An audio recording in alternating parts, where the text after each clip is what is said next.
Cette exposition Empreinte, je l'imagine depuis plusieurs années. Elle prend forme aujourd'hui, enfin, à la Fondation Bulukian pour la première fois. C'est une exposition itinérante. Et cette première étape est composée en 3 espaces différents. Mais tous ces espaces, en fait, sont liés par une inspiration, un premier projet qui s'appelle Phoenix, qui s'est passé en 2021. 8 personnes non-voyantes, des modèles, ont accepté de poser pour moi. Vous allez rentrer dans une partie de l'exposition qui est complètement dans le noir.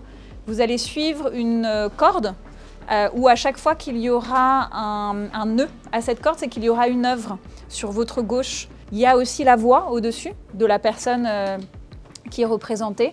Ce sont des sculptures que j'ai donc faites en ayant moi les yeux bandés, sans avoir rencontré visuellement mes modèles avant. Nia était un de mes premiers modèles, sur les 8 modèles que j'ai sculptés, la plus jeune aussi.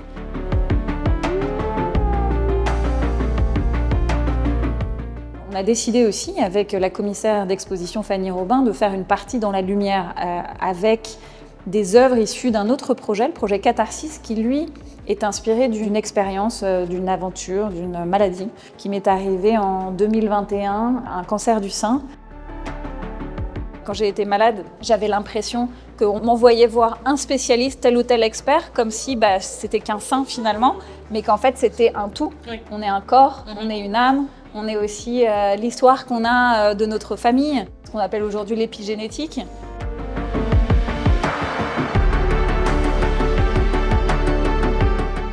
À travers cette œuvre, inspirée d'ex-voto, qui sont des morceaux de corps ou des morceaux d'organes qu'on retrouve dans différentes cultures à travers toutes les époques, dans des matériaux très divers, le bois en ronde-bosse, le repoussé en argent, par exemple au Mexique, en Italie.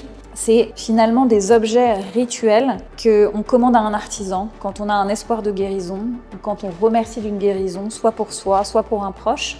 Et il y a ce transfert en fait, que j'ai trouvé passionnant aussi dans l'idée que, comme si un artiste était aussi le vaisseau, un passeur de messages.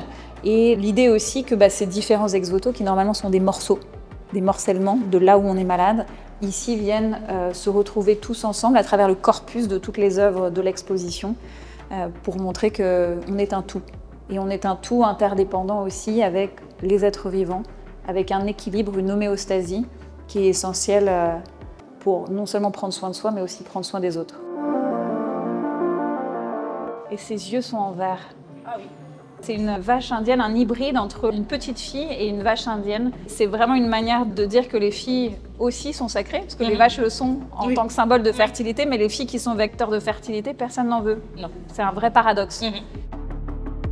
Ici, regarde face à toi, tu as une sculpture qui est d'un autre projet qui s'appelle Terracotta d'auteur sur la même thématique, qui est donc la sélection du genre, cette fois-ci en Chine. Donc c'est 2 projets très différents, mais qui parlent de la même chose. Et comme la Chine plus l'Inde, c'est 1/3 de la population mondiale, c'est vrai que c'est là où j'ai décidé de faire ces 2 projets, qui sont en fait aussi liés à l'ensemble de la thématique de l'exposition, puisque c'est sur l'idée du déséquilibre, qu'il soit physique, corporel, mental ou alors démographique. C'est le lien à l'homéostasie, le lien à faire tenir son corps dans le temps, faire tenir l'humanité dans le temps. À un moment donné, le déséquilibre, qu'il soit microcosme ou macrocosme, il est tout aussi important.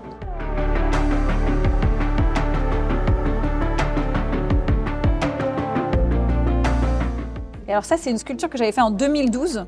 Je me suis inspirée de la forme d'une rivière comme les lignes de vie.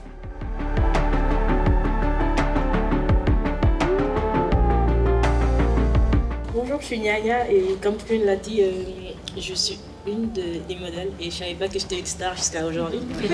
Donc c'était un moment de véritable partage et pour une fois, je me suis sentie visible aux yeux de quelqu'un parce qu'on est souvent peu vu dans la société. Prune, ton travail s'inscrit dans des actions que nous essayons nous de mener chaque jour au quotidien, rendre cette culture accessible au plus grand nombre, promouvoir aussi une recherche médicale éthique, centrée sur l'humain, centrée sur le soin. Et on vient d'en parler, créer des liens, créer ces rencontres qu'on n'aurait pas imaginées avant et du dialogue là où il en manque trop souvent.